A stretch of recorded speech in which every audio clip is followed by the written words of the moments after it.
ਤਾਂ ਚਲੋ ਜਵਾਨ ਹੋ ਗਏ ਆ, ਆਪੀ ਵੀ PhD ਬਣਾਈ ਤੇ ਮੈਂ ਛੋਟਾ ਹੀ ਹਾਂ ਤੇ ਮੇਰੀ ਖੁਆਇਸ਼ ਸੀ ਕਿ ਉਮਰ ਵੀਰਕ ਸਾਹਿਬ ਨੂੰ ਨਾ ਅੱਛਾ ਮਿਲਣਾ, ਇਹਨਾਂ ਦੇ ਕਾਰਨਾਮੇ ਸੁਣ ਕੇ ਨਾ ਅੱਛਾ ਮਾਸ਼ਾ ਸਿਆਲਕੋਟ ਚ ਰਹਿ ਲਓ ਜੀ ਇੱਕ ਤੁਹਾਡੇ ਵੀਡੀਓ ਹੁਣ ਬਣਨ ਤੇ ਡਈ ਹੈ। ਆਹੋ। ਨਹੀਂ ਉਹ ਤੇ ਬਣ ਚੱਲੀ ਮੈਨੂੰ ਨਹੀਂ ਪਤਾ ਕਿ ਤੁਸੀਂ ਸ਼ੇਖੂਪੁਰੇ ਦੇ ਹੋ। ਉਹ ਤਾਂ ਕਹਿ ਚੋਚਨ ਜੇ ਉਹਦਾ ਗਿਆ ਸਾਡਾ ਆਪਣਾ ਘਰ ਹੈ।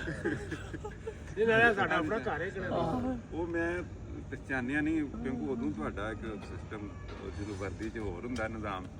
ਉਹ ਮੈਨੂੰ ਇਹਨਾਂ ਦੱਸਿਆ ਕਿੱਥੇ ਗਏ ਨੇ ਉਹ ਜਵਾਦ ਨੇ, ਉਹਨਾਂ ਨੇ ਕਿਹਾ ਜੀ ਇਹ ਉਮਰ ਵੀਰਕ ਸਾਹਿਬ ਇਹਦੇ ਹੈ। ਬੱਚੇ ਸਾਡਾ ਇਹ ਸਮਝੋ ਇੱਕ ਹਿਸਾਬ ਦੀ ਨਾ ਦਿਲੀ ਖਾਹਿਸ਼ ਪੂਰੀ ਚਾਹਨਾ ਪਰ ਇਹ ਜਿਹੜਾ ਮੌਜ਼ਮ ਹੈ ਇਹ ਚੱਕਰ ਬਹੁਤ ਹੈ। ਇੱਧਰ ਵੀ ਦੇਸ਼ਾਂ ਨੇ ਚੱਕਰ ਅਸੀਂ ਤਾਂ ਮੈਨੂੰ ਸਾਨੂੰ ਹੀ ਦਿੰਦਾ ਪਰ ਗੱਲ ਸੁਣ ਕਦੋਂ ਵਕਤ ਉਹਦਾ ਵੇਖਣ ਦਾ ਸੀਗਾ ਕਿ ਉਹਨੂੰ